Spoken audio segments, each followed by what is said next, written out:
Are you struggling for consistency in your sim racing? Does your iRating look like a roller coaster? If so, we have good news for you. The way to get more consistent is to first understand what you're doing differently than the professionals. And VRS is the answer. With our competitive subscription, you will have the telemetry, setups, tutorials, and everything else you need to fully analyze your driving. Our data packs and the ability to compare your driving with the best in the world will show you exactly where to adjust your inputs, change your driving line, and shave seconds off of your lap times. And our powerful and precise Direct Force Pro wheelbase and precision pedals are being used by some of the world's best drivers. All these champions agree that VRS hardware is not just the best on the market, it's also priced well below the competition. So if you're looking to upgrade to direct drive and the best pedals in sim racing, VRS is your answer. If you want to get better, get faster,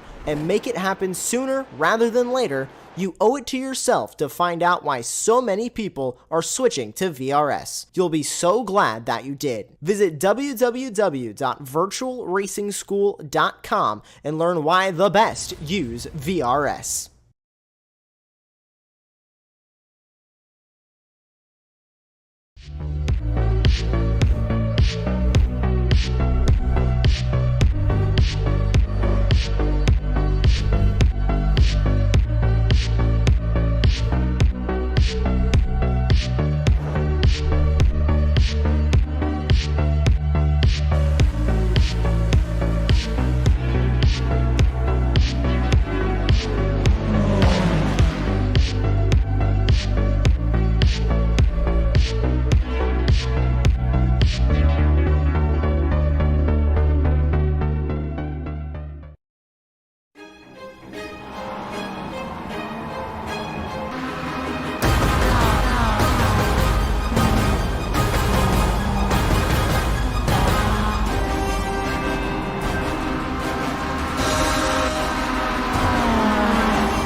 Francorchamps was first run in 1922.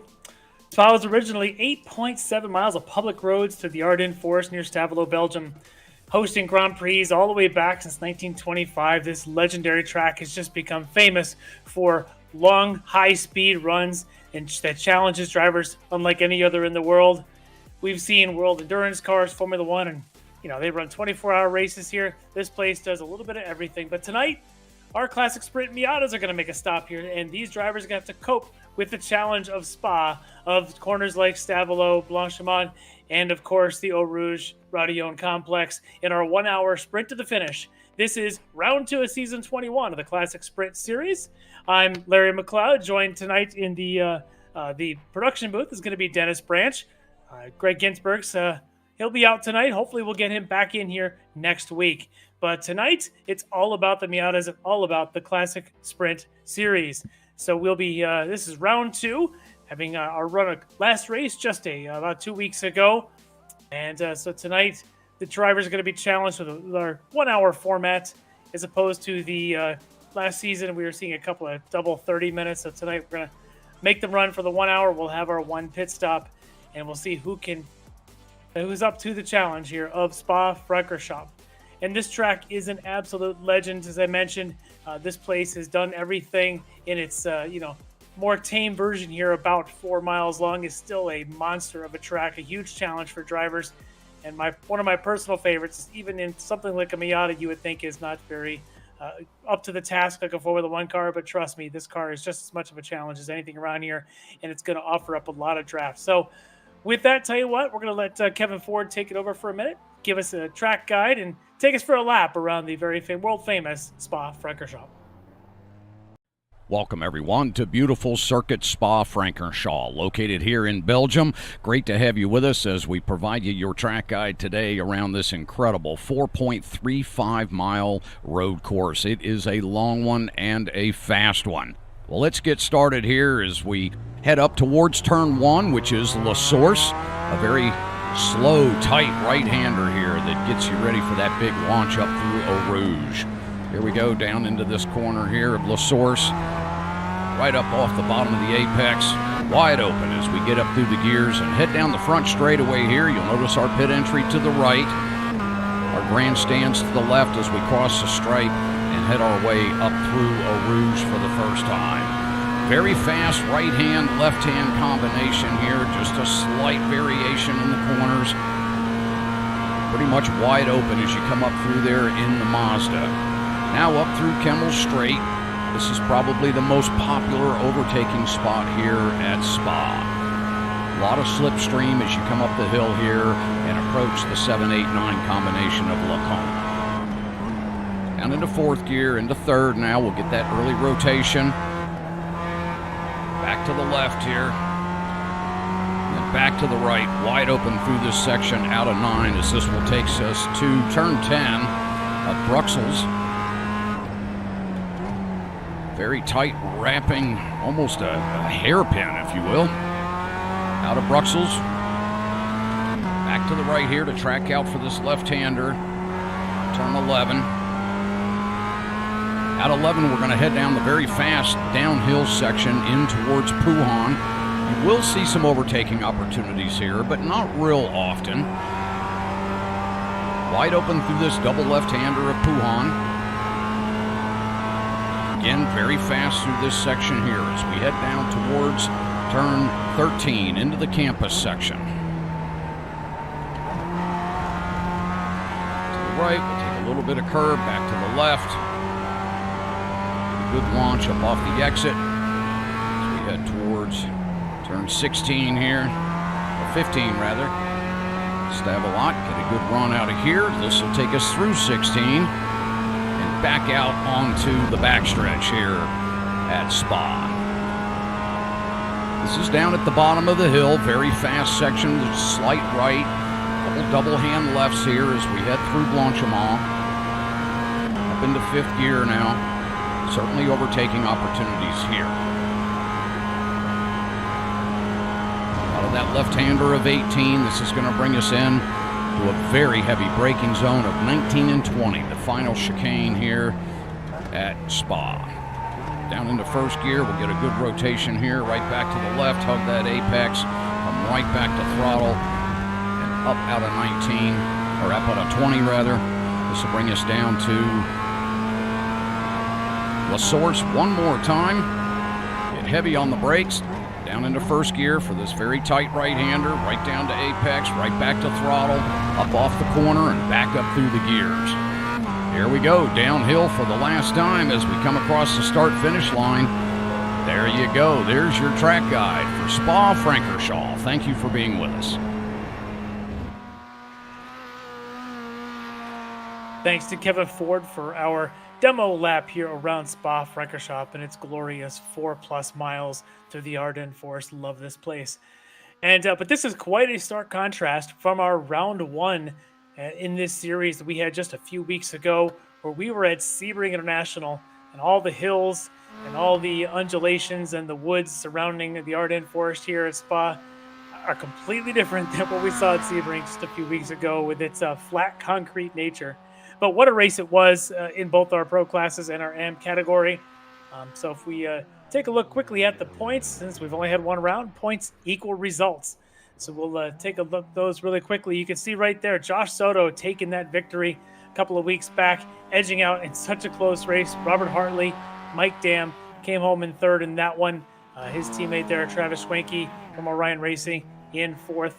Brennan Horan, Chris Thorman, 5th and 6th. Greg Mack, Jordy Fike, 7th and 8th. But if we switch over to the AM category, we had another pretty good race there as well for a little while. We had your race winner there, Bobby Childs, had a couple of challenges to deal with. Ended up still being able to take the victory in that class, edging out Steve Daniel. Edgar Sancinelli ended up tied on points based on bonus points awarded. Greg Brockway, Jeff Cranston in the 4th and 5th spots. Russ Ruddock, 6th. Mike Taylor, 7th. And Mike Key in 8th. So that's after that one round, which brings us to here at round 2.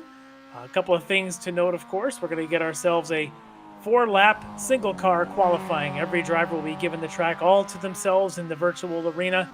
They do have to do an outlap, which is a bit of a challenge around here. 4 miles of outlap to make, and then you get 4 shots to get in your qualifying in your 15-minute allotted time. And of course, as I mentioned, we have 2 different classes running here. We've got our pro category. You'll notice our pro category tonight. Drivers will have the red windshield banners, red mirrors, red number plates on the side of the car, as you can see right there, the number 60 there, Chris Thorman. And on the AM cars, they will have the green mirrors, green number plates, as you can see at Edgar Santinelli here in his Frito Sport Racing entry. So with the 2 categories running, everybody qualifying, just getting underway, about 2 minutes in, which means really no one's gotten a lap of actual qualifying in yet. It's about 2 minutes and 40-some seconds around this monster of a track in these MX-5 cars. It is a long lap, absolutely. Yes, it absolutely is. We were talking about that, Dennis, while the track guide was running, that even the public series, and you have to do this long out lap of 2 minutes and 50 seconds. You don't even get your 3 qualifying laps. So the 2 laps plus your out lap in the 8 minutes you're given in the public series. So here with the 4 lap 15 minutes, you've really got to kind of hustle to at least get that out lap in. It doesn't give you much opportunity to quit midway because you have to go back and do that out lap with some of the shorter tracks. Some of the drivers will take that strategy, perhaps making setup changes or trying to get fresh tires halfway through. Tonight, very likely they're going to get out to the track and crank out those 4 laps right in a row. Yeah, no time. Sorry about that, Larry. Just no time to reset. You've got to go. If you and you know what they call this place, Spa, Frank or off tracks, because it's even they did relax some of the off tracks, but then again, you give a driver an inch and he'll take a mile. So the off tracks can still catch you. You just got, like you said, no time to reset. You've got to go. You got to take your 4 and take your shot. Yeah, absolutely. And to me, defining a quality lap around this place is really, to me, about getting the La Source. That first hairpin right. If you can come off of there, you are wide open throttle all the way down the Kemmel Straight across the top of the hill. And if you don't get that La Source hairpin the very first turn, actually in this case, that'll be the last turn on the track. But if you don't get that one right, you are going to lose tenths, if not seconds, all the way down the Kemmel Straight. And then you talked about off tracks. You can get them in that Eau Rouge Radillon uphill complex if you cut that a little bit too harshly. You can certainly get them also at Lacombe, that S section at the end of that top of the hill. And then coming down as you go through the Stavelo series of right-handers, you can pick up a couple of them there. And these drivers with the bonus points awarded do have to watch for that. In addition to in qualifying, an off-track will negate your time. So they've got to be careful in these 4 laps in there, nearly 3 minutes for each one, to hold it together, as you can see right there. Yeah, that was definitely an off-track for sure. Yes. For Robert.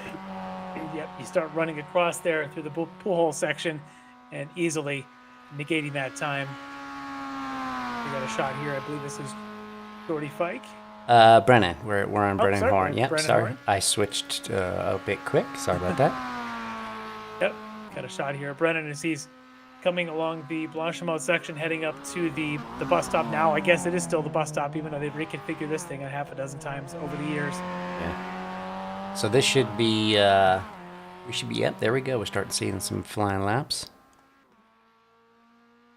Josh puts up a 2:47.9. Looking at the practice times, that's not too bad of a lap. Yeah, 47 is pretty solid. Mike Dam going just a touch faster there. Half a second seems like a lot, but when you're talking about almost 3 minutes, a half a second's pretty tight. Yeah, exactly. Mm-hmm. Exactly. Yeah. Last season's Pro Class winner, John Allen, slotting into second right now after doing his first lap.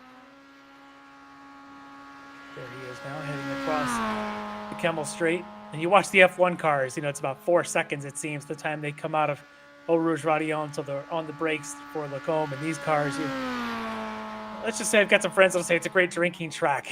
Not that you should be drinking and driving, but you can certainly get a few sips into your favorite beverage going down the Kemmel Straight in an MX-5 car. Plenty of time, plenty of time. Shot there of our round 1 AM class winner Bobby Childs, of course, in the GT Racing Skull Sin Gear entry. And that section right here, these S's there at Lacombe, that last right-hander, as you swing through the initial right-hander in the middle left, you start to prepare for that right. If you swing far to track left, you can catch dirt with those left tires. There's a bump there on the curb that if you catch it with your teeth, you're spinning. That's it. You're done. Yeah. You either got to go all the way up on the curb, or just completely stay away from it. It's just like there's a where is it? Spoon at Suzuka, the Exodus spoon almost. Yep. You can put your wheel all the way over that curb. Fine. If you're halfway over it and halfway on the grass crate, you're done. Yeah. You're going around. And around here, I start to think about opening laps when we're likely to have side-by-sides to there. We're going to keep our eyes on, is the driver on the left of a side-by-side getting close to that bump on that left through the cone. Yeah, and for whatever reason, even though these MX-5s aren't really that fast, netcode through that Lacombe and Malmedy section, it just always is bad. It's just because I guess it's the changes the direction, but it can you can always wind up being, especially in public servers, you can have some issues, especially lap 1 and through that section. Yep, lap 1, cold tires, extra bit of adrenaline rush to the car. It's going to be fun to watch lap 1 around here, but I think this is going to be one of those where if you survive lap 1, you really want to settle in because of that draft, and I think that's going to play a big part tonight in fuel strategies, as really have a lot of opportunity, not only going down the Kemmel Straight, the long straight to the Lacombe section, but even from Stavelo, the double right-hander essentially at the bottom of the hill of this place, all the way to the chicane before this section here, actually, where you've got a shot there of Robert Hartley. This section, again, long, sweeping, wide open throttle for probably 25 seconds in one of these MX Cup cars. And great opportunity to save some fuel in that draft for these drivers. So when we start thinking about, 5-6 cars in a train, a breakaway, that car sitting second, third, fourth is at a huge advantage over the car out in front. It's sort of like the flock of geese flying. They like to rotate through so the lead goose doesn't take all the headwind brunt and have to use all of his energy up. It'll be the same thing here tonight. Yeah, and as we've seen through these races throughout the weeks and last season and the season, fuel saving and fuel management and getting it right is key, because there's a lot of times these guys don't, for whatever reason. I'm not sure exactly what it is, but we see it week in and week out that guys get their fuel calculations a little bit off, and they struggle on the last lap. Yeah, so on that fuel strategy there, we're kind of expecting tonight's race, as we've only got about 55% limited fuel loads in these cars, so it does force the fuel stop. We're expecting around a 20-21 lap race. We think these guys could do about 15 on a full tank, so that leaves that window really anywhere from that lap 6 or 7 up to about lap 15 before they'll have to pit. And so we'll see who decides to come in early and who decides to hold it and wait on fumes. The other piece is the pit entry. The traditional, if you've watched F1 races here, you watched some of the other things going on, you'll know there's multiple pit entries. F1 uses the classic Grand Prix pits, which are on that straightaway between the bus stop chicane and La Source hairpin. Well, tonight we're using the classic pits for where the endurance cars would normally use, and that means we're on the downhill section leading to Eau Rouge after La Source, which means that if you're coming into the pits, you go through La Source first, dive track right into the pits, and I believe it's got a bit of a bottleneck, a little bit of a kink through there to get in. So drivers have to watch that. We've seen in the past, John Allen's name comes to mind, where drivers have hit some of the walls coming in. So we'll see who's ready for that. And it's a really quick stop too. In other words, you come into the pits and the yellow cones are right there. It's you need to have practiced it. If you wait till the first time, you're going to be screwed. Yeah, absolutely. You've got to really practice that to be able to know how late you could be on the brakes. And, it's not a huge difference from what they'd seen at Sebring a couple weeks ago in terms of, the cones are right there. The difference is Sebring, it's a straight shot once you come off of Sunset Bend. Here, you got to dive track right hard, and you've got to kind of wiggle through to get in, and it's hard to even see those cones. So definitely worthy of the practice for a lot of these guys. pit exits, on the other hand here, with the Grand Prix pits, you just come out, make a right, and you're just past Les Horst and you go up the hill. Here, pit out is the long run that parallel runs with the Eau Rouge Radillon uphill chicane. So drivers have to really be on the gas as soon as that pit end hits, and they go flying up that next way. And if they've changed tires, maybe not lose it on the cold tires at the top of the hill. Right, yeah. It's pretty twisty up there. So real quick, take a look at the standings. We'll start with the AM category, as Jeff Cranston right now is leading with that 2:48.6. Got himself slotted about 10th overall, but fastest of the AM category. And he's just about a 10th ahead of Bobby Childs there, who's about 4 spots behind Jeff, but which would give Jeff a bit of an advantage on the start, but only about a 10th. Shows you how tight it is there through this field. Behind them, Steve Daniel currently 3rd, Edgar Sancinelli 4th, Greg Brockway 5th, Russ Ruddick 6th in the AM category. Switching over to the Pro category, still out in front, and I think he's in the pits right now, is Mike Dam, so looks like he's going to be done. If he leaves the pits, that'll be his 4th lap. He's going to be standing on what's a very quick 2:47.1, about 3/10 up on Travis Schwenke. John Allen looks like he's also done here, about almost 4/10 back from Mike Dam. Schwenke is out on track right now. Yeah, he's working on his 4th lap right now, so this will be his last chance to improve if he's going to. He's out there, and just take note also, Josh Soto, currently 4th, is still on track for his 4th lap.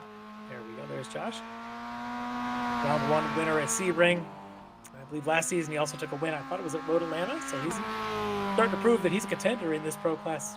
Yep, he's got some pace. Yeah, I tell you, that the level of talent has really risen in this this MX5 Cup Classic Sprint Series. These guys every week are just beating each other up. We know about Mike Dam. We know about John Allen last season. Now you throw in Josh Soto. He's a contender. And Nate Nicholson, you see him right there, 5th on the grid so far. Looks like he's done for his qualifying run, but good setup there in 5th, getting ready for his race. Yeah, Nate's done really, really well since he came into the series. It's a good addition to the series. Quick guy. Yeah, absolutely. The guys are just finishing up. There's not got about. This is the guy. I think you got him on there right now. That number 3, Robert Hartley, usually a contender for podiums, contender for wins. You can see right now he's down at 11th and actually 12th if you throw in Jeff Cranston out there in front of him. This is critical now for Hartley. It's one thing to get a bad start in the race. It's another to get bad qualifying, and I don't think he wants to be either. So we'll see. We'll get him around La Source. We'll see what his lap time is. As time has run out. Man, that is no good. Yeah, so he only needed about another 15 seconds. It's all he needed. Tell you, this is a long lap around here. You can't screw around when you need to get out there and get that lap in. All right, so let's take a look at our starting grid here for round 2 of our Classic Sprint Series. And on the pole from Canada, from Orion Racing, Mike Dam, that 2:47.1. Alongside him, one of his teammates, Travis Schwenke, 3/10 back. Row 2 is going to have our last season's champion of the pro class, John Allen, and Seamless Racing on the inside, lined up against round 1's winner, Josh Soto from Soto Racing Operations. On row 3, on the inside from Delta Sport, it's Nathan Nicholson. On the outside from Granite State Racing, Tom Rathke. On row 4, we got our D2DE Racing contingent, Chris Thorman on the inside, teammate David Payton on the outside. On row 5, from Esports Racer, it's Greg Mack on the inside. He'll be lined up with the first of our AM category qualifiers, Jeff Cranston, in the Craney Customs Racing. On row 6, on the inside, Jeff Jacobs out of StreetSurvival.org. Alongside him, the man we were just watching at the end of qualifying there from Orion Racing, Robert Hartley. He's got some work to do. On row 7, on the inside, Jordy Fike from Esports Racer. Lined up alongside round 1 winner in the AM category, Bobby Childs from D2DE Racing. On row 8, on the inside, Brennan Horn, another one of our D2DE Racing drivers, lined up alongside Steve Daniel from SKKJ Racing. On row 9, it's Frito Sport Racing's Edgar Sancinelli and the teammate on Frito Sport, Greg Brockway. On row 10, on the inside, it's Russ Ruddick flying Tortoise Motorsport. Alongside him is going to be Nick Parsono in NAP Motorsports entry. On row 11, another Frito Sport Racing driver. This is Mike Key on the inside, and on his outside, John Casey from 046 Racing. On row 12, Robert Brist from RFC Racing, lined up alongside another one of our Frito Sport Racing drivers, Patrick Prevenus. And with that, so we will be going green here shortly. We'll get our chance to cue this up, and we'll see. We'll notice that these drivers, as they come through the chicane and down the Grand Prix straight, they'll still be lined up. They will go around La Source and enter the start zone. And at that point, they'll be waiting for the indicator from the marshal of the series, not using the iRacing start lights. So you might see the lights all come on, and you might think they're green.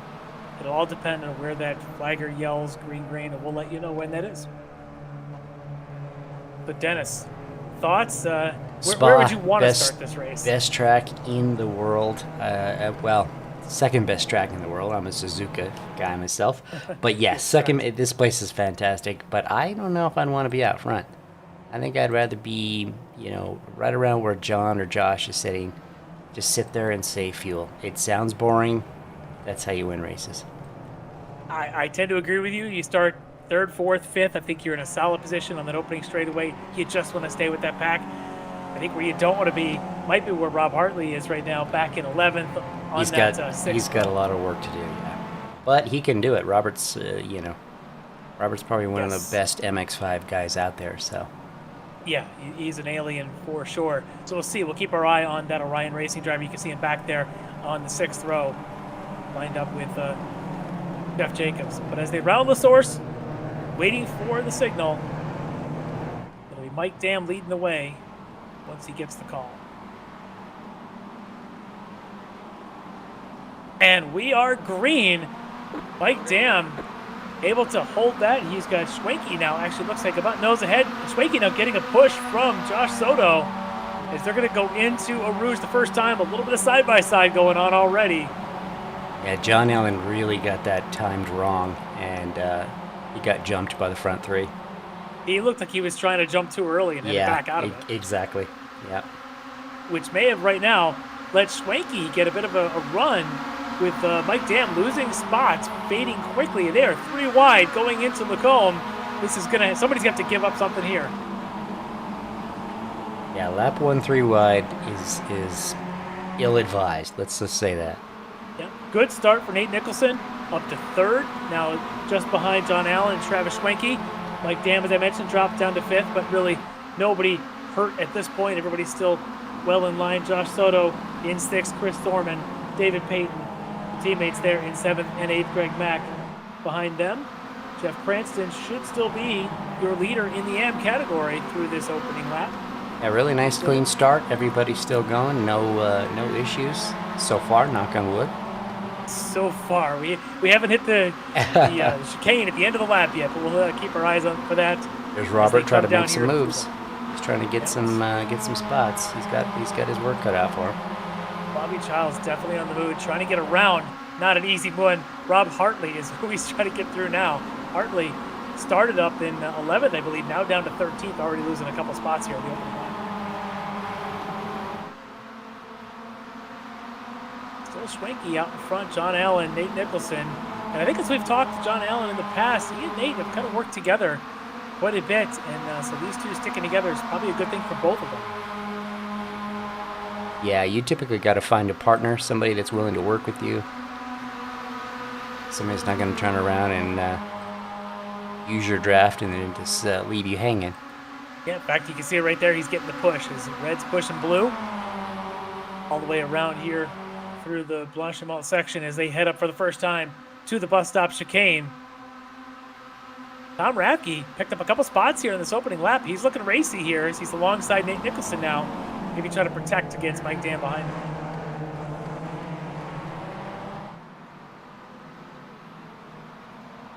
Nice and clean. First run through the chicane. Got issues in the back. Oh, we do. That's the 45 of Brennan Horn with the spin. Looked like Steve Daniel may have also been involved with that. Steve Daniel and Greg, I think. Greg Rockway.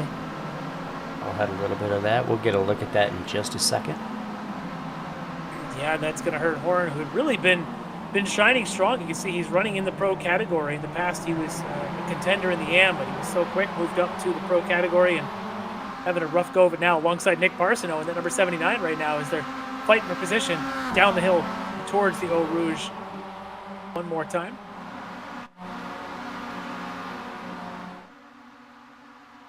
In the front of the field, looks like we've got a little bit of a breakaway as Mike Dam's kind of stuck here. He's got Thorman getting a push from Soto, while the front three, John Allen getting that push from his buddy Nicholson trying to get around Schwenke. And Nate's going to go around the outside. Look at that. Good move. Very well done. Yeah, good and clean racing. That's that tough side-by-side through Lacombe. But a little bit of a gap now, but a second from Schwenke now in third to that teammate back there in fourth, Mike Dam, who had started this race on pole. Beats the Battle of Radke, now starting to drop back. He had gotten his way up to fourth, now back to eighth. David Payton now in front of him. One of our GTD racing drivers. David working, of course, with his teammate in front of him, Chris Thorman, number 60. Let's take a look at that incident. Brennan Horan and Steve Daniel. So here they are, Horan side by side, just behind Fike. And Jeff Cranston, the 97, he's the leader in the AM category to the outside. Horan comes together with Cranston, in fact. Yeah, he just, I think he just turned it a little bit too much. Yeah, might have a little bit. Cranston might have, Jeff was there. There wasn't a whole lot of places else he could go. I think it was pretty much well to the inside as far as he was going to get. Yeah, this is one of those places where you have to, I think you have to practice those side-by-sides through that chicane. I think they're inevitable with the long run from all the way through Blanchimont down to that bus stop. You're going to go side-by-side with somebody, and you've really got to get, you can't see the other car because they're kind of almost always in a blind spot going through there, but you've just got to give so much room. Hard to judge when you're fully clear. But for Cranston, he was able to get on through, lost a couple spots, now behind Bobby Childs. We'll get back to the AM battle in a minute, because out in front, the pro battle, it's John Allen and his buddy Nate Nicholson, 1 and 2, as they are going into that bus stop now. Schwenke and Mike Dam, who's made the recovery now, has closed this right back up. Nate keeps looking to the inside going to the bus stop. It looks like, they look like they're working together, but Nate keeps, showing him a nose just to say, hey. It could be, yeah. Making sure, reminding him that he's there, and hey, I'm not here just as your pushing cart. Mike Dam there, up into fourth, and this is where the patience game starts to begin, as things maybe start to settle down. Lap 3, you got John Allen, Nicholson working together out front, Schwenke and Dam, the teammates there.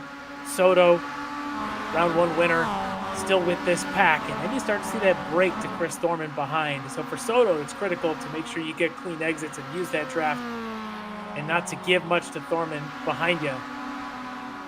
Yeah, and Chris is about 1.3 seconds back, and so he's getting pretty close to being out of the draft. Yep. Well, speaking of draft, Nate Nicholson just took advantage of it. His buddy let him by, but Soto late on the brakes.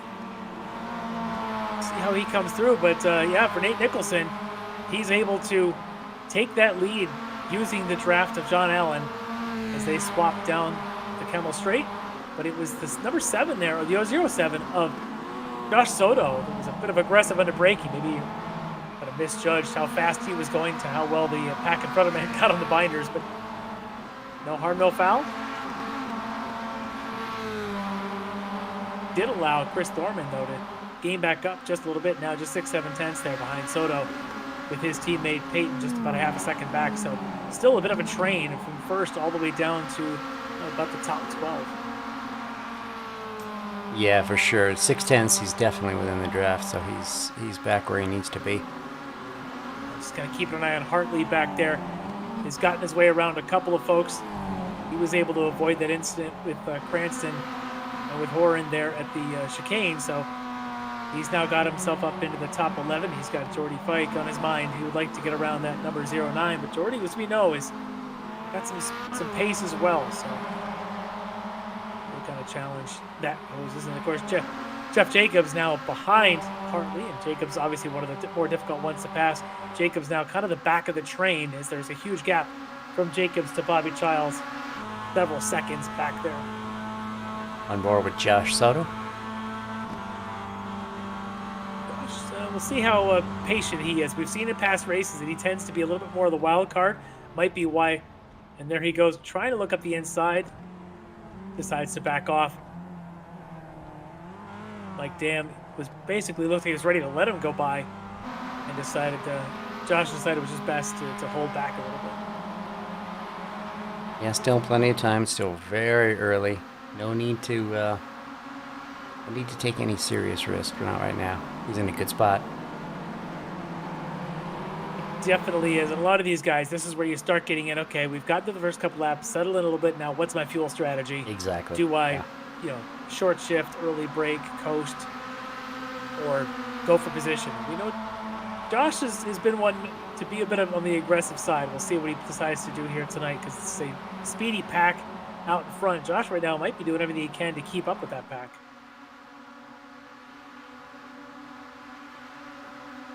As the swap again happening in the front, Nicholson moving aside, letting John Allen go through, and Schwenke says, "Thank you very much. I'll take that second spot," just like he did to me a lap ago. Yeah, I was going to say the same thing.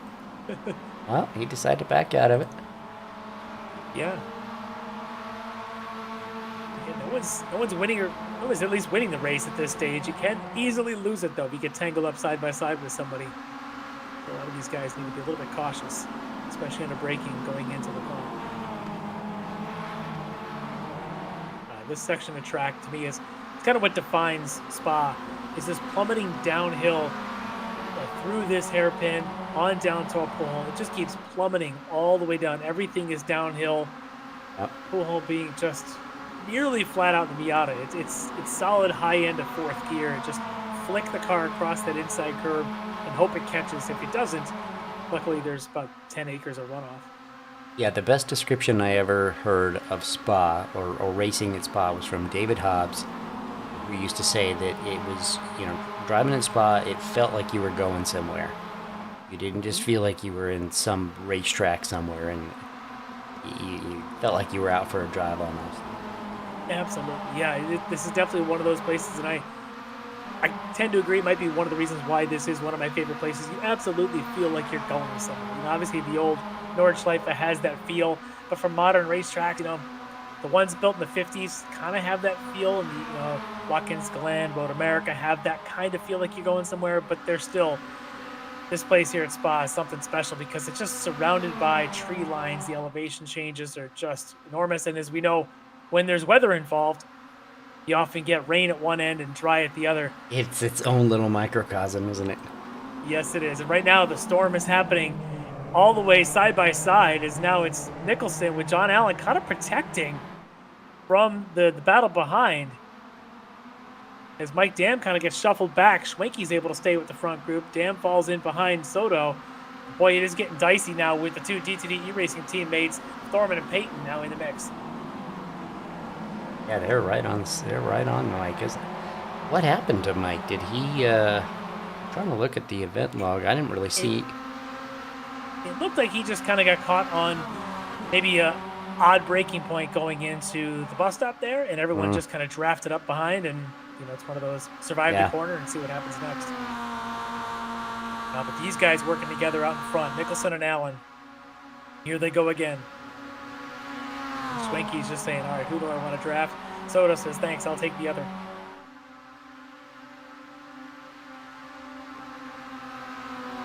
Allen and Nicholson definitely working well together right now. Soto, man, late on those brakes. Yeah, very late. He's in that mix, though. 12 minutes into a 60-minute race, and these guys, the two out in front, are thinking this is a 60-minute race. Let's wait till the 59th to do something. And everyone behind them says, no, I want to race for all 60. Yeah, what are you talking about? I signed up for a race. What are you doing here? Absolutely. Yeah. Mike Dam has shown some patience early. Obviously, he expects to be there in the end. Tom Radke, we mentioned him on the opening lap, and moved up a couple spots from 6th to 4th on his grid spot, but now he's back down a couple. Back down an 8th right now. Yeah, he is, but he's still he's still in that train. He's still locked in with that draft, so he's not completely out of it yet. He is, and he's kind of got Greg Mack behind him, Jordy Fike, and then Robert Hartley right now is kind of the tail end of the train as Jeff Jacobs seems to have lost that gap a little bit.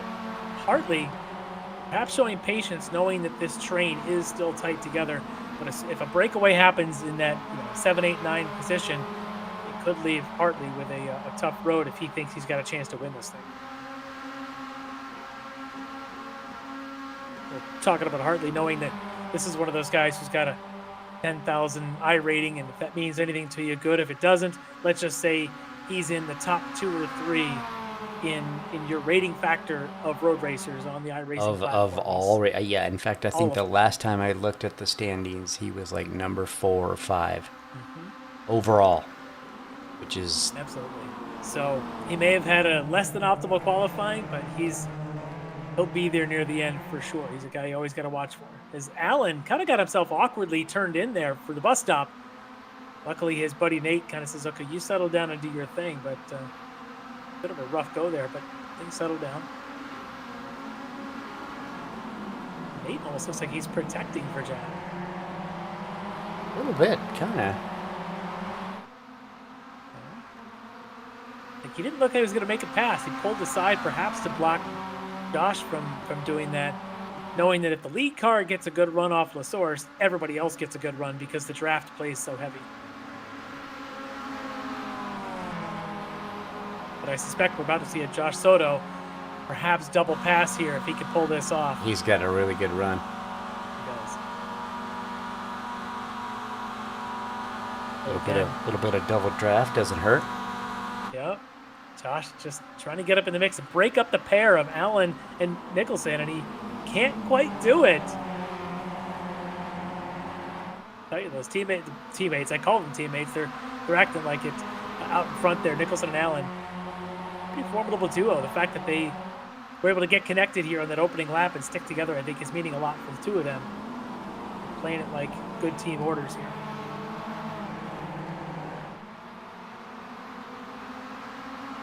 Yeah, we've got the top 10 just covered by about 3 seconds, so this is it's a really good little group we've got going. It is, and it's one of those, it's also, to me, kind of a ticking time bomb. At what point does one of these guys just get antsy and decide they're going to make a jump from exactly 5, 6, 7, 8th or whatever and try to pass 3 cars, and what happens from them. Yeah, So let's go ahead and jump on back to the AM category. We've got a heck of a race happening here as well. All 3 of them essentially together there with Bobby Charles, Jeff Cranston, Edgar Santinelli. Cranston had that incident there with Brennan Horn, was able to continue, but it left him behind Bobby. He's closed that gap. Bobby, our round 1 winner, now under all sorts of pressure from Cranston in that Craney Customs entry. And don't count out Santinelli. These guys, I think, finished was a 1-2-4 or 1-3-4 at the opening round. So these guys, I think we're gonna have a pretty good race every race this season. And right now, we'll see who's got the patience and who's got the pace. Yeah, these guys are having definitely a fun little scrap. This looks good. Absolutely. Yeah, so the standings after that one race, the AM category, Bobby Charles, your round 1 AM winner, under all the pressure from Jeff Cranston right now. Cranston was 4th in that opening round. Santinelli currently 3rd. He was 2nd in the opening round. Steve Daniel also in that top 4, currently running 5th. But about 5 or so seconds, almost 6 seconds behind this grouping here of Charles, Cranston, Santinelli. You can see him back there in that. There's Russ Ruddock, yeah.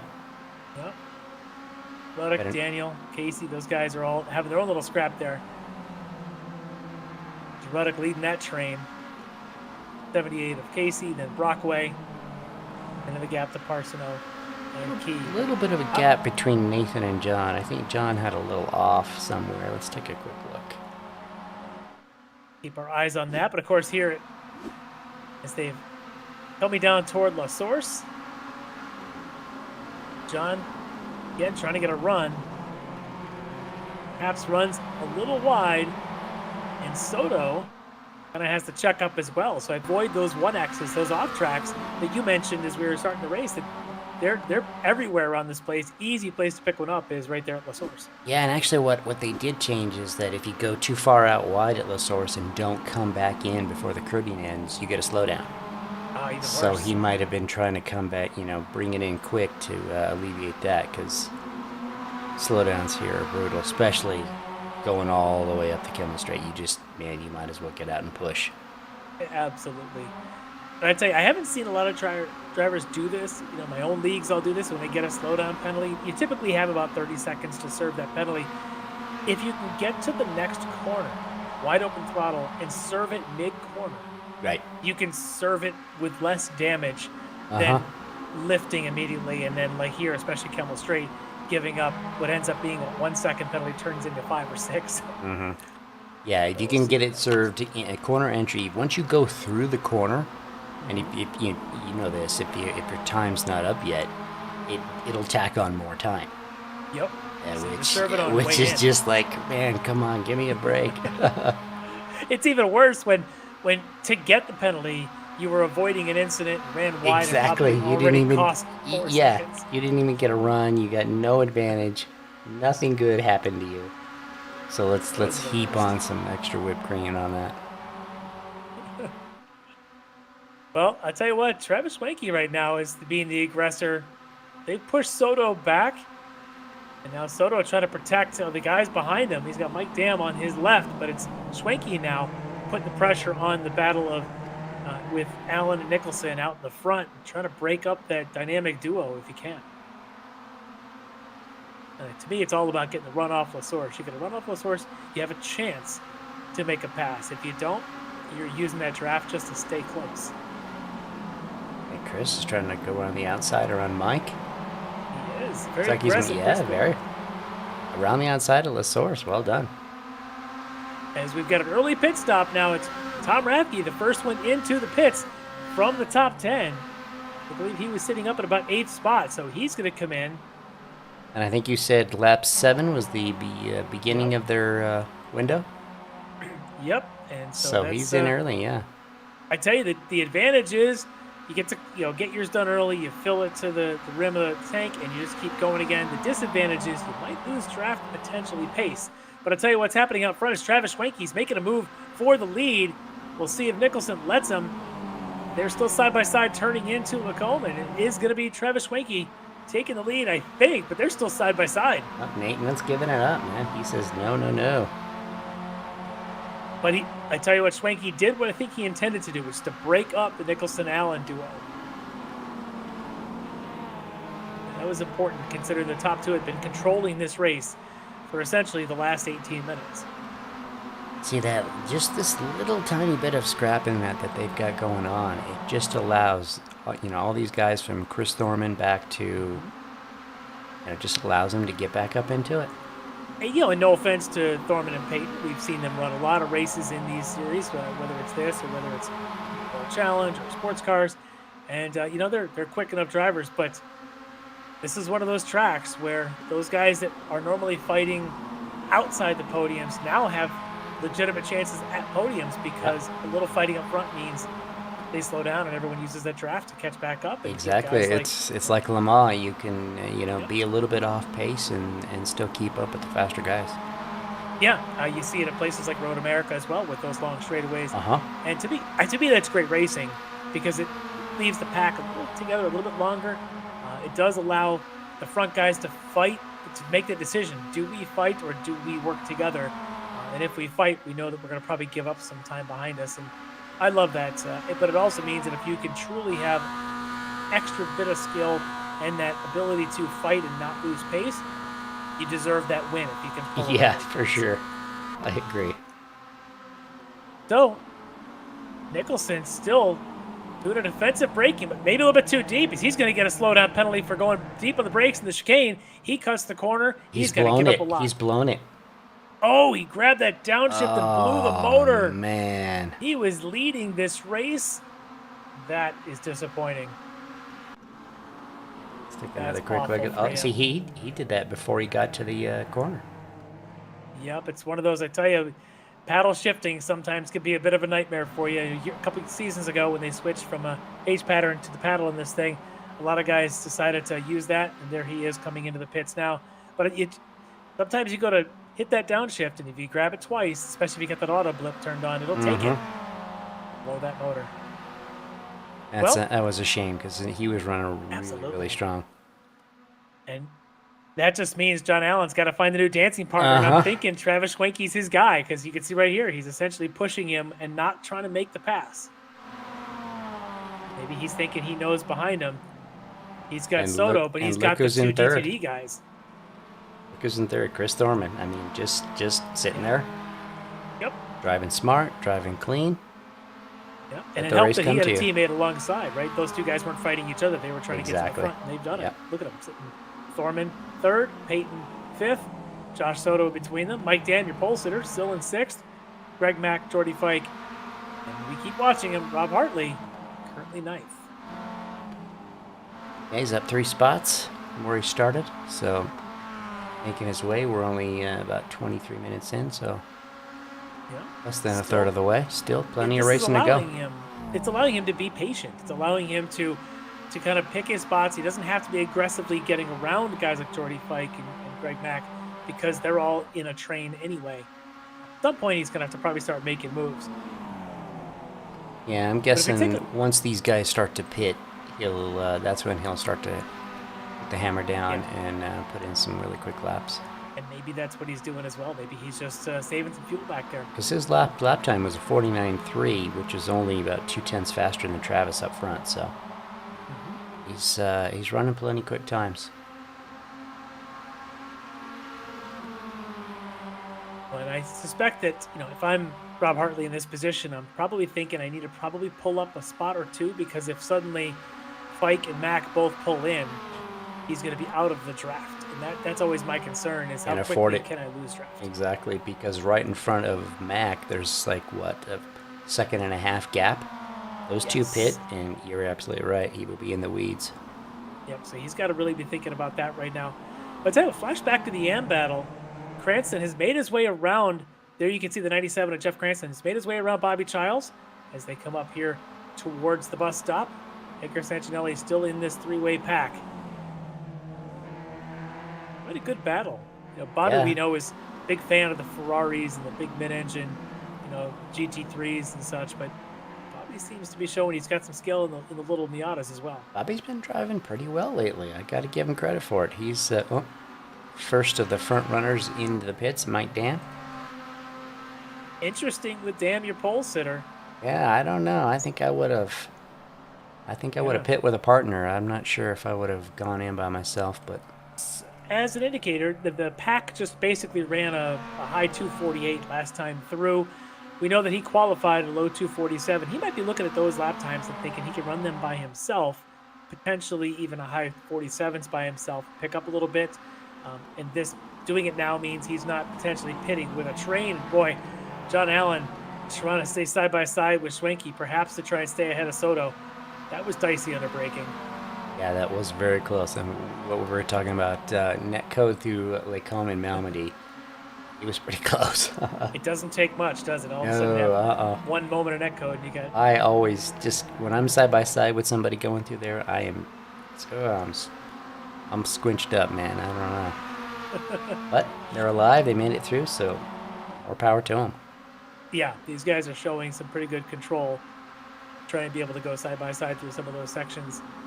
As the race leader is now Chris Thorman, who's gotten his way around Schwenke and Allen. Remember a moment ago he was in third.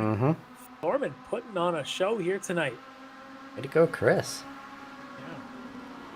The folks at D2D iRacing are proud. They've got a guy out in front leading this race. Probably has to finish the lap that way to get credit for it. And remember, that is a bonus point. There's bonus points for staying clean. There's bonus points for putting on pole, and there's bonus points for leading a lap. So Chris Thorman right now is fighting to try and lead a lap.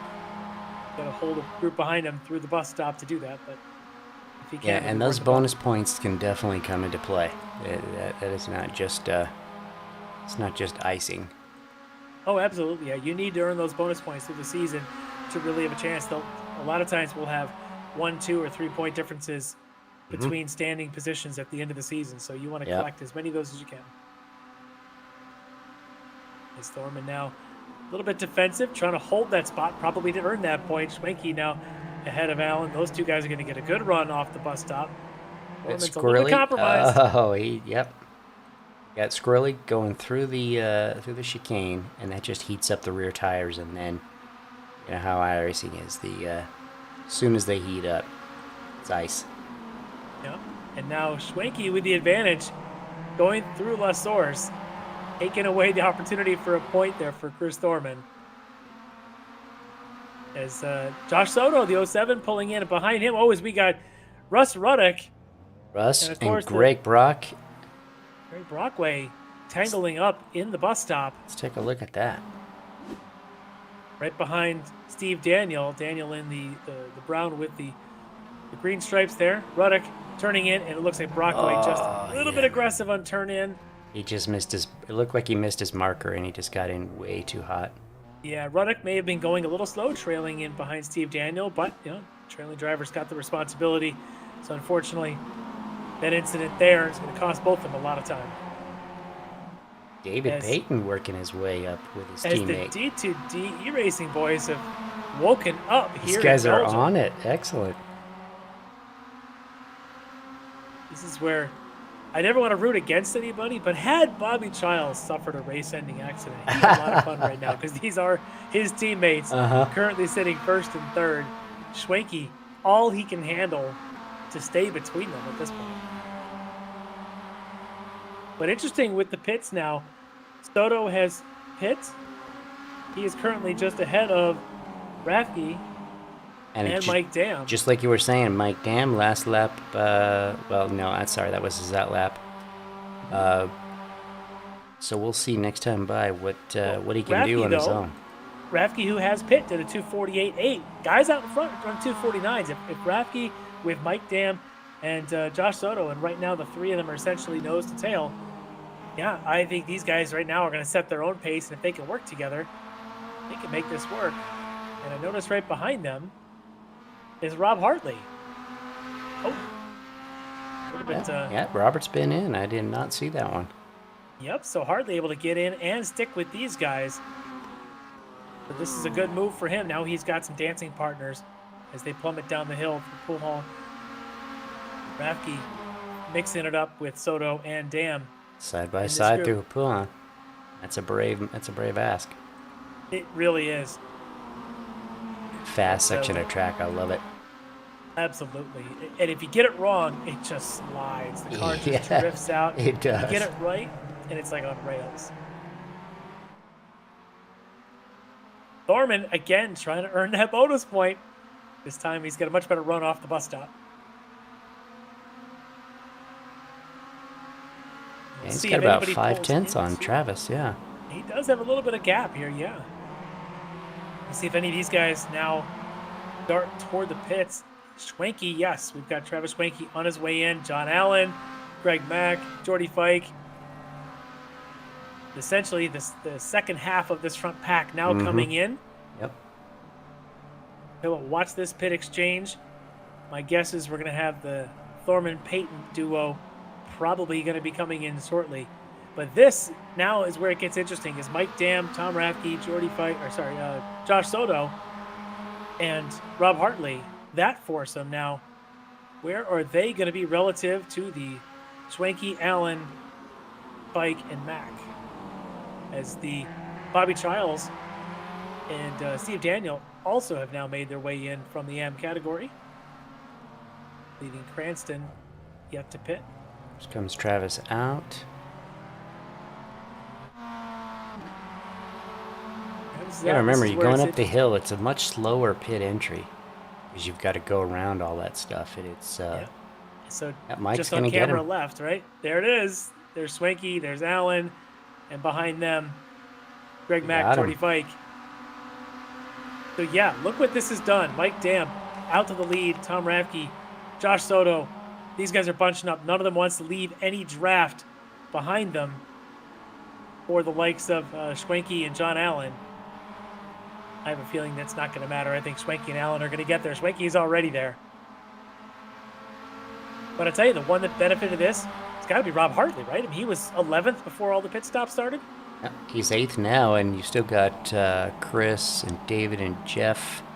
The top 4 have still got a pit, so yeah, They Robert's. do. And I suspect Thorman and Payton, if they can get a good pit stop, could be right in the middle of this pack. When they come out, Jacobs about 3 seconds back. Cranston, your AM leader, about another 10 seconds or so back from Payton and Jacobs. Another thing to think about that we've been talking about incident points and, getting extra points for being clean. But there is an incident limit on the race. Is it 12 or is it the standard 17? I'll check on that, but you're absolutely right. And that's where you've really got to watch that. An hour around here, it can be a tough ask to stay under 12. Yeah. And it's the cheap ones. It's right here at this right-hander. Yep. And this exit on the left. If you get out anywhere near that gravel, if you are essentially put your tires on the right of the car, past the midway point of that striped curbing, and you're going to pick up one of those cheap ones. Yeah. Well, John Allen now catching Swanky, but they're still a second and a half or so back as Thorman and Payton are still going. My guess is that they're going to run it dry. Now, their last lap time just gone by, 2:49.5. Mike Dam's a 2:47.8. Yeah, that's going to be a tough hill to climb for Thorman and Payton. They can't be running 2:47. As Jeff Jacobs pits from third. And the way Mike just completely clobbered that curb going into the chicane. That's awesome. This car, yeah, you have got to destroy curbs in this car. The teammates working well. Payton now ahead of Thorman. And we said these cars could go maybe as much as 15 laps on fuel. Currently working lap 13 for these guys. These two we're seeing here, Payton and Thorman, the only two. In addition, there's a third, Jeff Cranston. The three drivers yet to stop for fuel. Cranston currently leading that AM category in his battle with Sancinelli, Daniel, and the others. Makes you wonder what happened to Bobby Childs. Wasn't Bobby the one that got hit by going into the chicane from behind? Or was that somebody else? There was an incident early. It was... see if we can find what happened to Bobby. I think it was Ruddick and Brockway were the two that had the most recent incidents in that bus stop. So we'll keep our eye out for what may have happened to Bobby as a round one winner in the M category. Currently... Yeah, you're right. It was Ruddick and Brockway. Yeah, so I'm not sure what happened to Bobby. Currently 8th. He had a pretty good battle going on early with Cranston, as well as with Edgar Sancinelli. Ah, okay. Bobby's pit lane time was 1:08, so he had to have gotten a speeding penalty. Very possible, yes. We were talking about that early on as well, how difficult that entry is to get it slowed down. Mm-hmm. Place could cost you a race very quickly. And it's a downhill pit for guys that like to push the limit and take the pit limiter off and just ride the throttle and try to keep it right at the limit, or maybe a kph above. Because it's downhill, it can run away from you quick, and you can get a penalty. I've seen it. I've had it happen to me. Yeah, it's so easy to do here, to misjudge, and really, yeah, you're right. You can't overestimate the strength of that downhill and how much it impacts your ability to control the car into those pits. Well, a little bit of battling going on here now as Hartley, who again started this race back on row 6, has got himself into this, we'll call this virtually second place. This is obviously with Payton Thorman and Cranston out there. But you've got Dam and Hartley now leading that group ahead of Rafki, Soto, Swanky, and Allen. As the two Orion drivers have made their way back to the front of this field, waiting to see as Cranston now has made his way in, your leader in the AM category in the pits. Thorman and Payton have not yet, so they're going to do at least a 14th lap. They're going to go the full distance.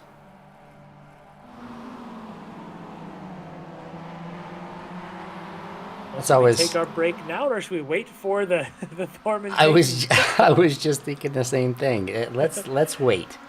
Let's give it a minute. They come out? Yeah, I want to see where they come out. That's a good thing. I think the suspense here of waiting for Thorman and Payton is kind of killing me. Looking at their down to only 41-second lead. And I can tell you the pit lane time, it's about 45 to 48 seconds for drivers. Now, obviously, some of that pit lane, they're traveling at a pretty good clip coming out and up that hill, but they're going to have a difficult time holding with this pack. Their last lap for these two 249s. The Mike Dam pack and everyone behind 248s. Robert Hartley moves his way all the way up. He's now behind Mike. Yeah, that's to me is pretty amazing to watch the progression, the patience of the progression for Rob Hartley starting this race back there. How long were we saying he was sitting back in that 11th, 12th, just being patient? Or he even lost, he lost a spot on the start, didn't he? He had dropped, I think he started 11th, had dropped down as low as 13th or 14th. See, there you go. Then, yeah, just played the long game, and it seems to be paying off. I guess that's how you get all that iRating, right? Yes, it is. Yep. So, hey, kids, just remember, lesson learned. Don't try to win it on turn one, lap there one. You go, Be like see? Robert Hartley and pace yourselves. As a quick update into the AM category, you can see there on the timing ticker, Jeff Cranston now about 2.5 seconds ahead of Anchor Santinelli. Steve Daniel currently in third. I'll tell you, for Cranston, that worked out very well, able to have just enough where he's broken draft against Santinelli and Daniel, forcing, I think, Santinelli and Daniel probably have to work together if they think they're going to catch him in the next 20.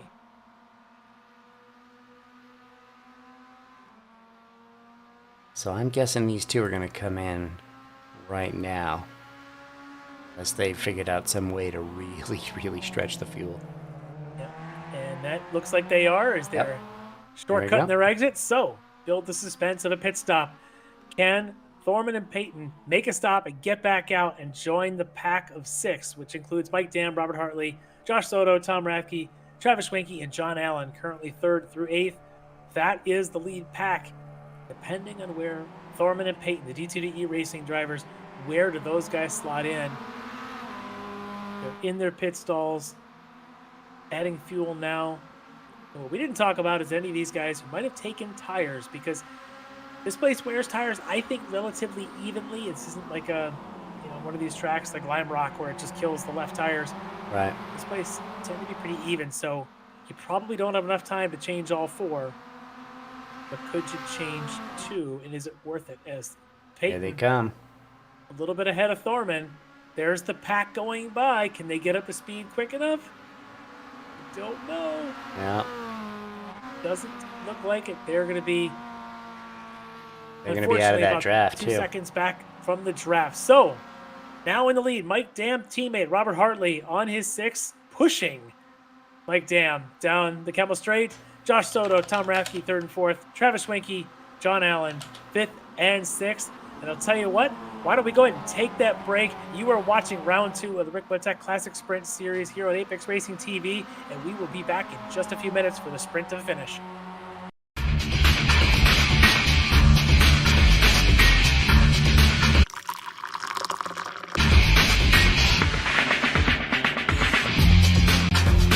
Allow extreme scoring to do the work for you. Ricmotech high-performance sim racing equipment. Whether you're just looking to have fun, train for race day, or become a serious esports competitor, Ricmotech has you covered. Hundreds of name-brand parts. Support from experts that love sim racing. Trusted by the pros. There's only one place to go, Ricmotech.com.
in 3, 2, 1, hot.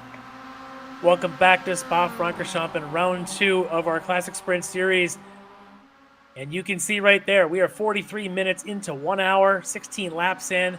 So we've got 17 minutes to decide this thing, but as you can see, nothing is decided yet. Top 6 are essentially nose to tail, led by Mike Dam. He was on pole, dropped back early as things got shuffled around, has resumed the lead.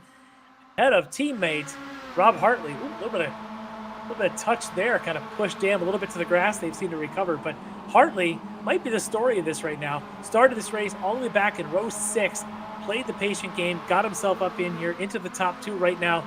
Josh Soto started this race, I believe in 4th, has got himself into the top 3, but nothing's decided. Tom Rathke, he's run very well through this race so far. Travis Schwenke's been in this mix, led a couple laps, and John Allen, and also early on, led a couple laps. Pit stops are done. We are down to the sprint to the finish here at Spa-Francorchamps, and I tell you, this place just produces beautiful races. Yeah, it does. It races really, really well. Or should I say, you can race people, and it just the track lends itself to that. It's not one of those where you're going to shoot yourself in the foot because you're racing somebody. Yeah, we use that term, it's in different places that they race well. The way I define that is you get to see a lot of this as you flash right here to Parsino and Ruddock side-by-side through Lacombe.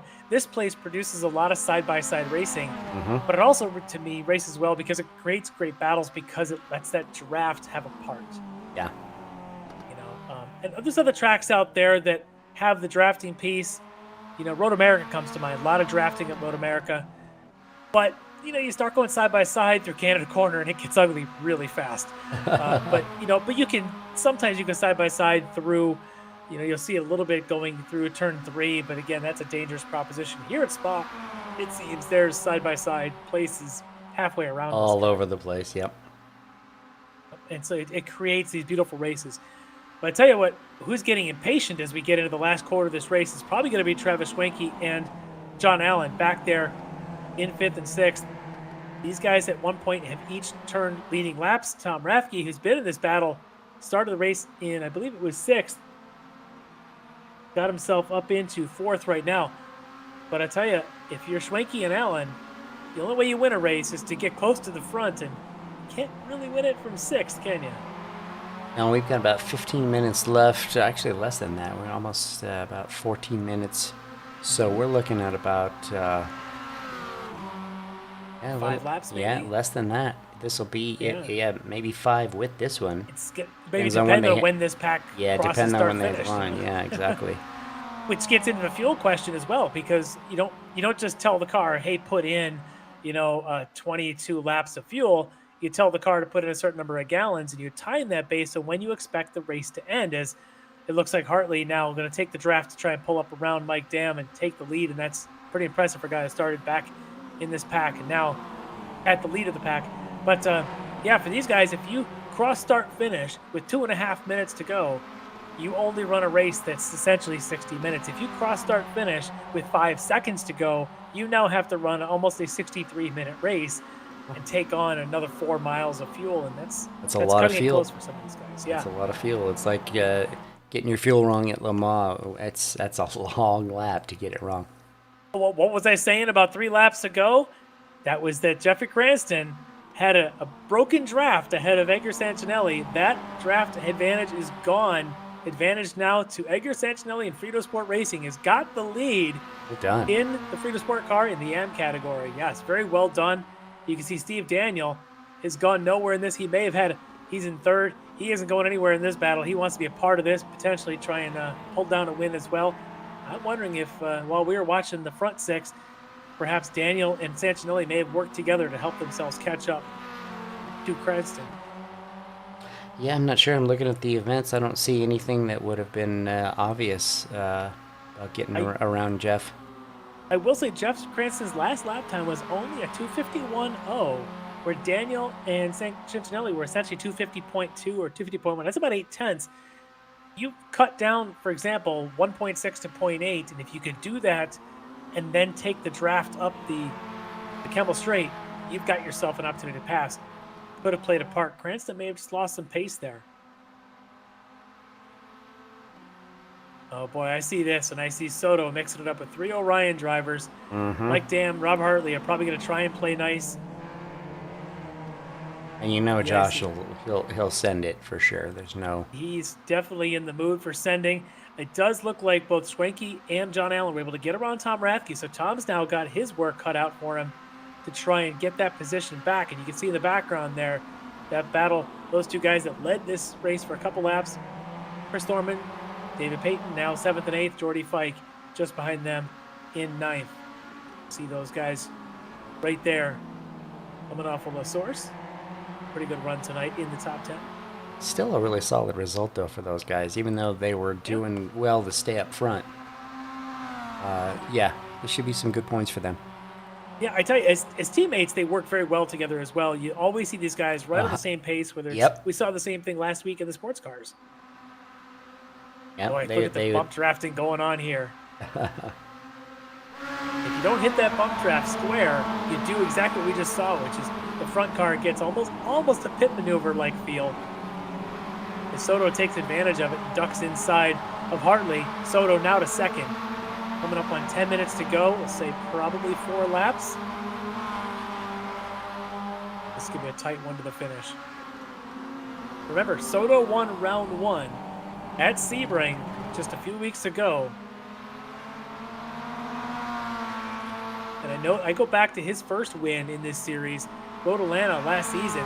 It was a race similar to this, where that pack stuck together deep into that race. And it was Soto that ended up pulling out that victory in the closing laps. So we know he's capable. Obviously, Mike Dam, Rob Hartley, these guys are capable. Travis Schwenke. At this point, if you're in this top 6, from Dam to Rathke, you're in this mix because you got pace and can easily have a chance to win this race. As Rathke's pushing John Allen for all it's worth. It was all over him. Yeah. Allen perhaps cars a little bit squirrely on him. He's talked in the past, sometimes his setups are high wear a little bit, and he's got to really watch to save some tires for the finish. I wonder if he was able to in this race. Yeah, and I'm looking at the lean times for all these guys. It doesn't look like anybody took tires. Yeah, and that's the nature of this track as well, is it has big, long, sweeping corners. It kind of randomly between the lefts and rights. It doesn't seem to put too big of a load on the left sides as you would expect a clockwise track would do. It's really not too bad on your left side tires, so it makes sense not to throw the car off with adding fresh tires midway through the race. Yeah. Schwenke now on Soto. Sorry, Dam on Soto. Hartley and Schwenke behind. As we're just inside 9 minutes. Tell you what, we could be heading for one of these, the clock down to 2 seconds, and I think we're going to get an extra one. Yeah, I think so. Yeah, we just might be that. We might be talking 4 more laps. And then we're going to see who got their fuel right and who didn't. Who uses the right fuel software? I tell you what, man, I want to chip in. I want to buy Mike Dam. No, John Allen. I'm sorry. I want to buy John Allen a fuel calculator, because. Well, I also wonder about this stage of the race. Is he hanging back because he's trying to make sure he can make it on fuel? That's true. Once you've made your stop, now you can pretty much look at it, and even if you're not using a calculator, if you can do a little bit of quick math, you usually say, hey, I'm not going to make this. I'm going to have to save. Which is the worst feeling. Especially when it comes down to the last couple laps and you want to fight it out and you just don't have the gas. Yeah, well, these guys are fighting it out. It's Jordy Fike now to the inside of the GCD iRacing driver of Thorman. Thorman able to hold him back just for the time being. Jeff Jacobs now at the tail of this 7, 8, 9, 10 battle. Yeah, he's been there for a while. They're not losing him. Yeah. It's a good little group. I love races like this. It's one of those where you may not be fighting for the lead anymore, but you're still fighting, and you've got this battle, and it's still going to come down to who makes the chess move at the end that keeps you in front, coming off of a source to see that checkered. And it's going to be quite a battle for those guys in 7, 8, 9, 10, as well as the top 6 here, as Allen now looking racy, Rathke behind him doing the same. These guys are starting to understand you don't win a race sitting in 5th or 6th. You got to be near the front. I've watched enough of these kind of races. I've watched, club races and things where it's draft cars like Miatas and things. The guys that are typically win are the ones that inside of 5 to go are never lower than third. You can make a move within 5 laps from third to second, second to first. If you're outside of third with 5 to go, it's a tall order to get there. So I'm thinking that perhaps Allen and Schwenke might be feeling that right now, that if they don't get up there soon, their opportunity may be lost. And for Soto, he got the win last time. He's got winning points already under his belt. A second win here would be huge for him, but a podium would likely still give him an opportunity to stay in the overall lead in the points. Hartley is the guy that finished second in that first round. So for Soto, we'd love to keep Hartley behind him. And hey, guess who finished third in round 1? That was Mike Dam. Your current top 3 from round 1 were also in that podium top 3 as this battle's going on. Look at Jacobs now pushing Jordy Fike down 2 the by Grand 2. Prix There they go. straight. Good little scrap. And the teammates on the inside. Like you were saying, the consistency is really where it's at. That's what wins championships. Yeah, you don't have to win every race. You just got to be, honestly, you got to be at least fighting for podiums in most of them. I lost a championship in a motorcycle series one year to a guy that I did not even know existed. I had never seen him. I had never seen him in the paddock. I didn't know his name. I couldn't pick him out of a lineup between him and a mop. And yet, he was just consistently finishing. He was there every week, top 5. And I had a mechanical issue one race, and so I just I couldn't race, couldn't pass tech inspection, and so he won. He won the championship. That was it. And man, does that feel shitty. Oh, sorry. I'm sorry. I blew that one. You can tell I am not a commentator. Sorry about that, folks. No worries. So, Look at this. But slow and steady Look at definitely these pays guys. off. Yep, as Cranston, who had this thing 3 seconds ahead of Santinelli after the pit stops, Santinelli turned the afterburners on, took that lead, and now it's Steve Daniel for second ahead of Cranston. So Cranston's got some work to do as we are probably within the last 3 laps now, inside of 5 minutes. Boy, what a battle.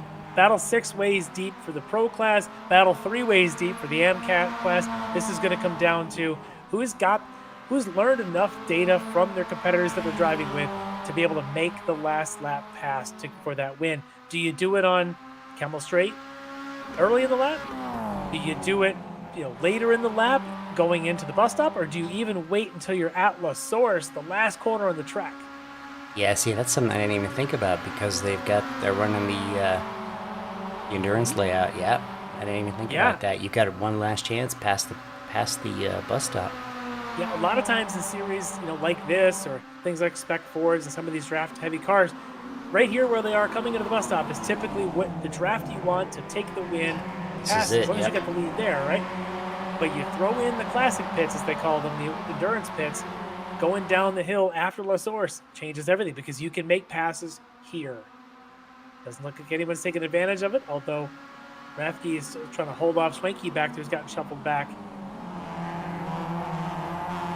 But yeah, you can make a pass there. So if you're John Allen, you're thinking I can make 3 passes in 1 lap, you can be no lower than 4th. That's where he is now. Soto, your round 1 winner, currently 3rd. As we flash back to this battle for 7th. Thorman just ahead there in the number 60 teammate Peyton in the number 64. Now 3 wide with Fike and Jacobs on either side. Fike's dropped back. Yeah, Jeff was trying to go around the outside and he just went a little bit too wide and lost the drive out. And I don't think Fike wanted to be that close. He wanted to be further back. But for the lead, it's Josh Soto taking the draft opportunity, pushing to front. John Allen follows him, moves up to 3rd, shuffling Hartley back to 4th. And the game is on. Less than 3 minutes. We are inside of 2 laps to go. Next time by should be white flag. It's Josh Soto, Mike Dam, John Allen, Robert Hartley, Tom Rathke, Travis Schwenke, your top 6. nose to tail. It is a train. 58 minutes into this MX5 race. And these guys aren't giving up. They're going to go side by side down the hill as Mike Dam on the inside of Josh Soto. As they're going to head toward Pujol. I suspect we're side by side all the way around the fastest sweeper in Belgium. Yes, we are. We're going to pair up down this sweeper. Yeah, it looks like Mike is, he's made his decision about whether or not he wants to lead early or late.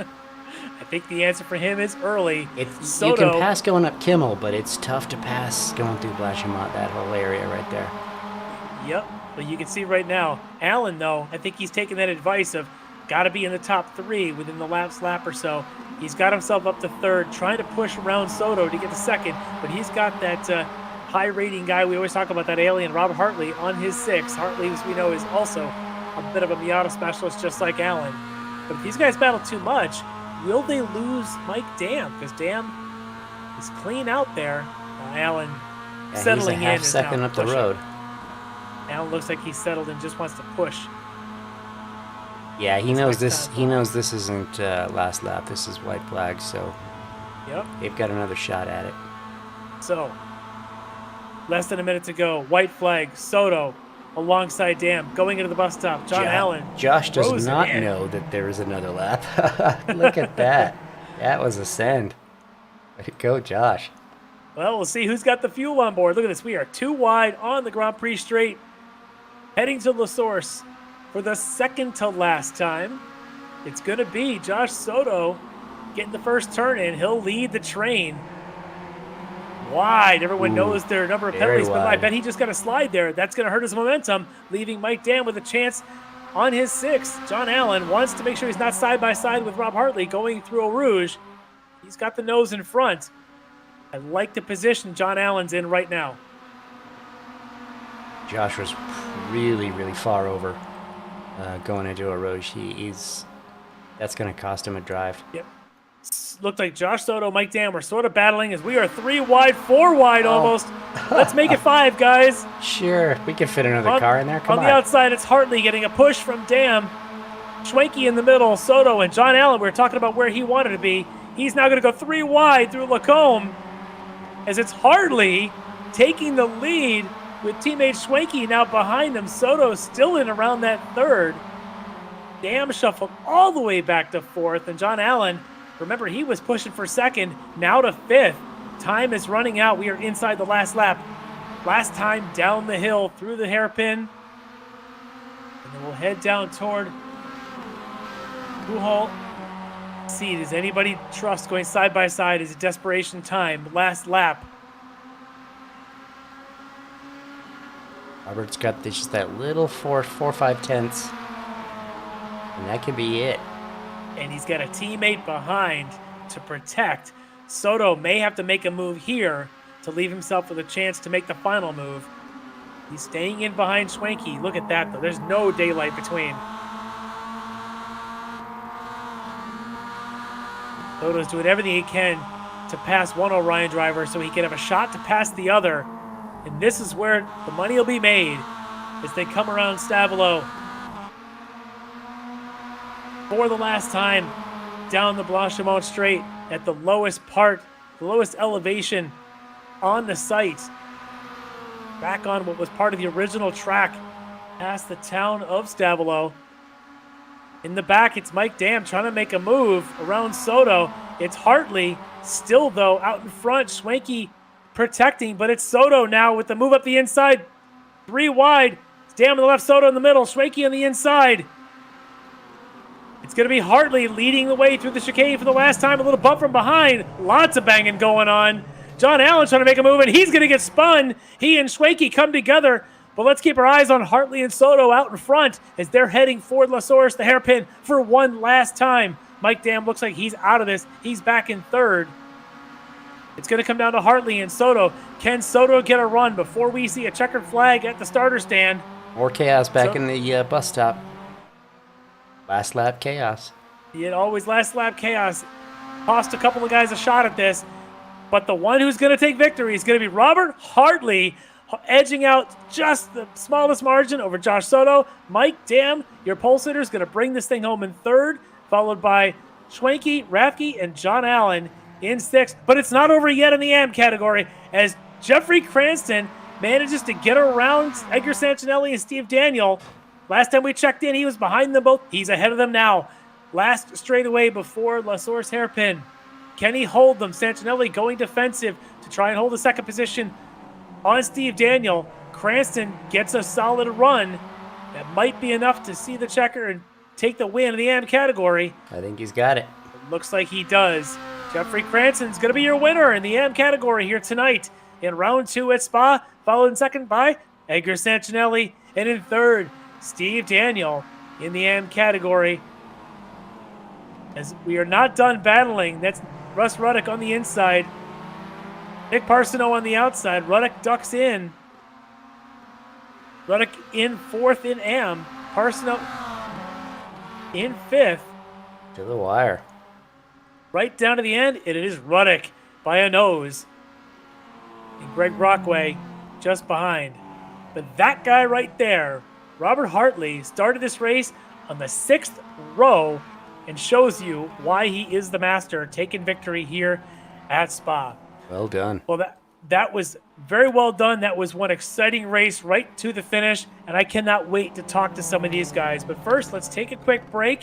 When we come back, we'll see final standings, and we'll talk to some of the drivers here.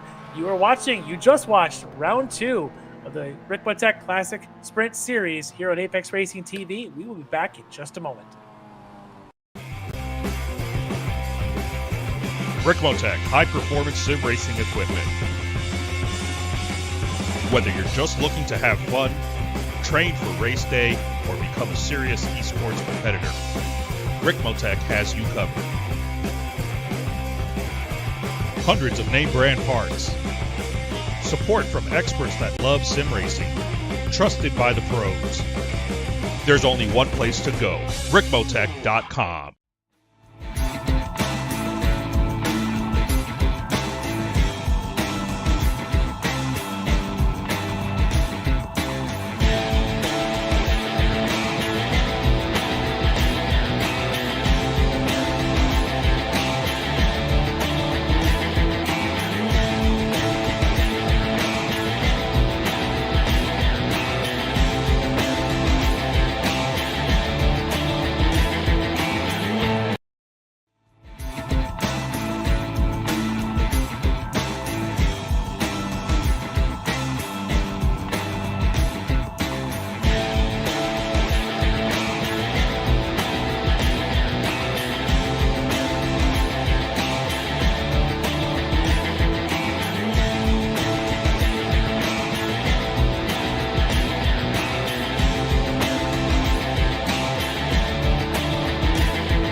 Ricmotech high-performance sim racing equipment.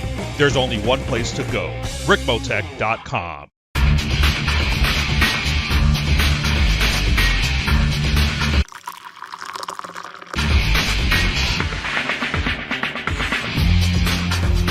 Allow extreme scoring to do the work for you.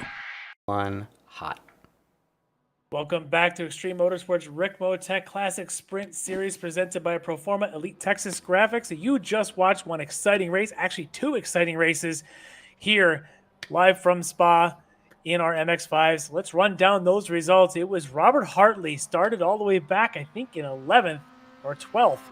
I lost count. He ends up with the win for Orion Racing, and he was able to just edge out Josh Soto, who now has a first and a second in 2 rounds in this season. Taking home 3rd, Robert's teammate Mike Dam. Behind him, another one of those Orion teammates, Travis Schwenke in 4th. Tom Rafke, great job by Tom tonight, staying in the mix, coming home in 5th there in the Granite State Racing entry. Just ahead of John Allen in the Seamless Racing car in 6th spot. In 7th, Chris Thorman, good run for him in the D2DE Racing entry. Jeff Jacobs, strong finish there to come up into 8th. Jordy Fike, an Esport Racer, in 9th. And David Payton rounding out the top 10 there in the pro category. Not to be outdone, the AM category had a very exciting run to the finish. It was Jeffrey Cranston after having a lead early. The lead got whittled down. Santinelli and Daniel made the push, but Cranston in the end was able to get on by and take the win in AM category for Craney Customs Racing. In the second spot there in the AM category, Edgar Santinelli and Frito Sport Racing. And in third, Steve Daniel and SKKJ Racing. In the fourth spot, it's the Flying Tortoise himself, Russ Ruddock. In the fifth spot, NAP Motorsports, Nick Parsano. In sixth, Greg Brockway. And then Bobby Childs in the seventh spot in the AM category, followed by Mike Key, John Casey, Robert Brist, and Patrick Prevenus. So what a great, exciting 2 races here tonight. And let's take a look if we are going to have anybody join us in the interview booth. I don't see anybody yet. Normally we get a couple, 3 guys, but they're all shy tonight. They're probably still pushing Robert Hartley's car around to start finish. Exactly. Because he ran out of fuel at the bottom of the hill and had to make his way back. Somebody ran to get a gas can. I think so. But I tell you what, what we could do is we could talk about the next couple of rounds, and if somebody decides to jump into the green one. Oh, before we do that, let's get to an interview. It looks like we do, in fact, have Robert Hartley, your overall race winner.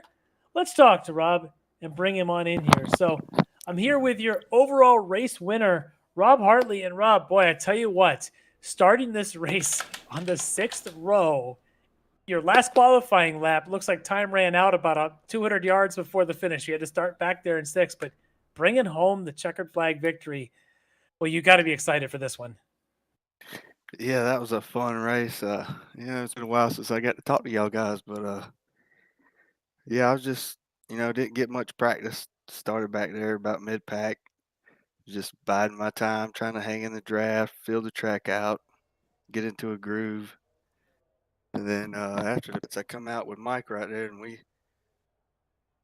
after everybody else pitted, we was top 4, so I just sat right there and rode, saved a little bit more fuel, and I knew it was going to kick off at the end, and it got wild. I can't wait to go back and watch it, but got a big run coming up at Rouge, and Travis just pushed me to the win, so thanks to him. It was a good race to watch. Absolutely. Oh my gosh. Yeah. And you had, so tell me about this a little bit. When you come out of the pits and you've got Mike, I think you had Tom Rathke there with you as well. With having Mike, is that good to have a teammate with you that you can work with at that stage of the race instead of just coming out with, random driver B or whoever? Yeah, it's always tough to hang on to them, when they got a lap a lap extra on their tires than you do. You come out, they're so fresh, they're slidey. But I just had to hang with that pack right there for a lap, and then my tires were ready to go. So it's always definitely a benefit to have Mike up there helping me out. For sure. And then as the last lap started, as you guys come off of La Source, just scattered. It was pushing and shoving all the way down through Eau Rouge. Soto was up in there for a moment. John Allen was trying to make a push all the way from the outside. I think he tried to make a move on Travis and on Mike. But most of that, once you got down into Lacombe, you had a lot of that in your mirror. Were you waiting for that extra push, or was there so much battling back there you could breathe easy a little bit on the last lap? Well, I knew it was going to happen coming through Eau Rouge, and me and John was kind of side by side entering it, and I backed out because if we were side by side, it just killed our run. So I backed out, let John go, and we got a good run coming through Eau Rouge, and he had to lift just a hair, and I went far outside, and here comes Travis with a big run. It was just crazy. I can't wait to see it. Yeah, that was absolutely insane to watch. Watching you as the master of patience through about 2/3 of that race, sitting back there in 11th and 12th, or at one point I think you were as far back as 13th or 14th, but just biding your time, being patient, executing a solid pit stop to come back out and have a chance at the end, and then obviously the chess match to be the first one to see the checker. Just beautiful stuff. So Rob, I'm amazed. I think it was an awesome race to watch, and I'm sure you'll want to go back and watch that one. Anybody you want to give a shout out to? A big thanks for this victory tonight. I'd just like to say thanks to y'all for doing the broadcast, and definitely Kevin Ford and Jeff Jacobs for making all this happen for us. And shout out to Orion, Mike and Travis. They definitely helped me a lot with setups and stuff. Absolutely. Heck of a team you guys got going there. And great job for the whole Orion outfit here tonight. So Robert Hartley, congratulations. And you can go off and celebrate and kind of watch that back, maybe crack a cold one and enjoy the show. Yeah, even that last chicane there was crazy. I didn't know what was going to happen. Well, when you see the replay, you'll see how crazy it was behind you. All right, Thanks, Rob. guys. Thank you, and congratulations again. All right, so tell you what, while we move Robert on out of here, we can bring in the man who pushed him across the finish line, Josh Soto. All right, so I'm here with Josh Soto, who finished second tonight. And Josh, that was probably one of the wildest 60 minutes or 62 and a half minutes of racing we've seen. Walk me through any of those laps, particularly probably the last lap. Oh yeah, the last lap was very interesting. I really didn't want to be in the front, but I was trying to strategize, getting the lead lap point and things like that. It um, ended up saving to the last moment to try to get that. But yeah, I mean, it was a great race. The fuel strategy was working, and yeah, and coming into the chicane on the last lap, it was it was pretty hectic. Almost got into it with a couple cars, but yeah, it was overall just a great race. Yeah, it seemed like it early on. It was, I thought a lot more mixing it up in the first 3-4 laps than I would have anticipated, considering it was an hour long and you know this draft is going to play such a part. But even the opening laps, when you had Nate Nicholson up in there with John Allen working so well, and you were up in there trying to break them up. I think Travis was trying to break them up a little bit. How patient can you even be at that stage of the race, or do you just go with it and enjoy the show? Yeah, I was just pretty much going with it, trying to save up on fuel. I knew Mike Dam was saving up on fuel behind me, so I was just like, yeah, definitely got to save up on fuel because yeah, the moment you tuck out of the cars and you get in the front, my the calculations were just going out the window. So yeah, definitely just uh, had to strategize the fuel management and everything on this track. Yeah, as it seemed that we were talking about that with about 15 minutes to go. Still not sure if you guys are going to get the so-called extra lap. Turns out you did. So any fuel saving definitely would have paid off. As I see, I don't know if that was you. I know that Robert ran out of fuel there on the cool down lap. There were a few guys that had done that because, you basically ran the max. I think you guys took the white flag with about 10 seconds to go on the clock. Oh yeah, it was it was definitely close. The fuel I almost didn't finish uh until I started to really focusing on saving and things like that. Yeah, the crazy thing is that this is my my what this is a new track for me.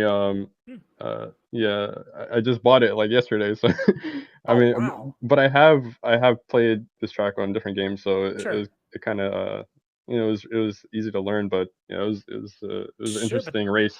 yeah, every platform has its, subtleties and uniqueness that you have to figure out. And I'm thoroughly impressed. This was one of the first tracks I bought because I'm a big fan of Spa.